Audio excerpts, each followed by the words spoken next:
বাড়িতে বর রাগ করলে খুব সহজে চায়না রুটিটা করে দিতে পারো।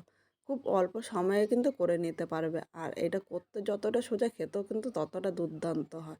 বাড়ির সবাই খুব পছন্দ করবে। আর এইভাবে করে দিলে বরের রাগ কিন্তু ১ সেকেন্ডে কমে যাবে। এখানে আমি ৩০০ গ্রাম ময়দা নিয়েছি। এর সাথে আমি স্বাদ অনুযায়ী লবণ দিলাম ও ২ চামচ চিনি দিয়েছি। তার সাথে আমি ৫০ গ্রাম সাদা তেল দিয়েছি। সাদা তেলের পরিবর্তে তোমরা ঘিও নিতে পারো। এবার সব কিছু ভালো করে ময়াম দিয়ে নিয়েছি। এবার আমি উষ্ণ গরম জল দিয়ে ময়দাটা মেখে নেব। অবশ্য উষ্ণ গরম জল বা উষ্ণ কিন্তু দুধ দিতে হবে। এখানে ময়দাটা মাখা হয়ে গিয়েছে, এবার ৩০ মিনিট এক সাইডে রেখে দিলাম। এবার আমি একটা কড়াইতে সাদা তেল দিয়েছি, কিছু সবজি কেটে নিয়েছি। প্রথমে আমি পেঁয়াজ ও গাজরটা নিয়ে নিলাম। এবার এর মধ্যে অল্প লবণ দিয়ে পেঁয়াজ ও গাজরটা হালকা লাল করে ভেজে নিয়েছি। খুব বেশি কিন্তু ভাজবো না। পুরো ভিডিওটা দেখতে হলে আমার বড় ভিডিওতে চলে আসো, দুর্দান্ত লাগবে। বাড়িতে বর রাগ করলে খুব সহজে চায়না রুটিটা